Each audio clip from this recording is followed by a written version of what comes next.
আসসালামু আলাইকুম। টিএন রান্না করে আপনাকে স্বাগতম। আজকের রেসিপি হাঁসের মাংস। এটা আমার পালা হাঁস, দেখুন কত সুন্দর। এখন আমি গরম পানি দিয়ে ভিজিয়ে নিয়েছি, ভালো করে পরিষ্কার করে নিব। আমার প্রায় পরিষ্কার হয়ে গিয়েছে। এখন আমি কেটে নিব। দেখেন, ওয়াও, মাশাআল্লাহ, কত সুন্দর ডিম। দেখেন হাঁসের মাংসটা কত সুন্দর। এখন আমি ময় মশলাটুকু বেটে নিব একসাথে, সব কিছু উপকরণ দিয়ে বেটে নিব। এখন আমি হাঁসের মাংসটা বসিয়ে দিব চুলায়। আমি তেল দিয়ে দিয়েছি, পেঁয়াজ কুচি দিয়ে দিয়েছি, তেজপাতা দিয়ে দিয়েছি, খাল দিয়ে দিয়েছি। হালকা ভেজে নিয়ে পরিমাণ মতো লবণ দিয়ে দিব। লবণ দিয়ে দিলে পেঁয়াজটা তাড়াতাড়ি ভাজা হয়ে যায়। এখন আমি আদা বাটা দিয়ে দিব। তারপর আমি জিরা বাটা দিয়ে দিব। জিরার মাঝে আমি সব কিছু দিয়ে দিয়েছি, একসাথে বেটে নিয়েছি। এখন নেড়ে ছেড়ে ভালো করে ভেজে তারপরে আমি টমেটো বেটে নিয়েছিলাম। টমেটো, আস্তা টমেটো কেটে দেওয়া যায়, আমি বেটে নিয়েছি, সেটা দিয়ে দিয়েছি। হালকা পানি দিয়ে আমি কষিয়ে নিব। কষিয়ে নেওয়ার পরে আমি হলুদ দিয়ে দিব পরিমাণ মতো।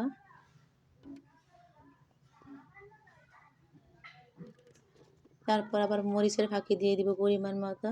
দেওয়ার পরে ভালো করে নেড়ে ছেড়ে কষিয়ে নিব।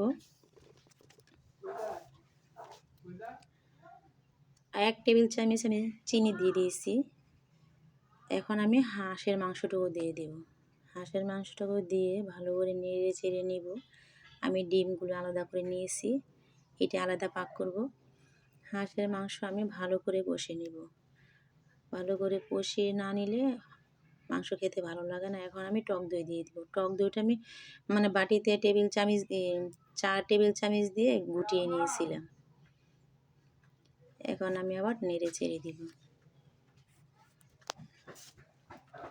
এইভাবে ভালো করে কষিয়ে আমি মাংসের মশলা দিয়ে দিব পরিমাণ মতো।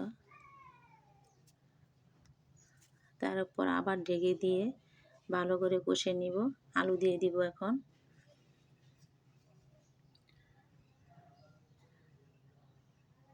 মোট কথা মাংসটাকেও ভালো করে কষানো হতে হবে। কষানো না হলে মাংস খেতে ভালো লাগে না। যত কষাবেন এতই ভালো লাগে।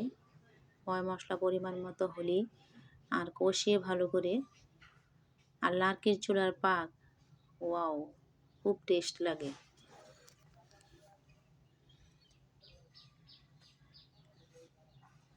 যেহেতু আমার পালের হাঁস একবার ডিম পেড়েছে, আবার ডিম পারবে। এখন পারলো হইলে সেই ডিমটাই, সেই আঁশটাই আমি এখন আমি পরিমাণ মতো পানি দিয়ে দিয়েছি। যেহেতু আমার কষানো হয়ে গিয়েছে, আমার রেসিপিটিও যদি ভালো লেগে থাকে সাবস্ক্রাইব করে দিবেন।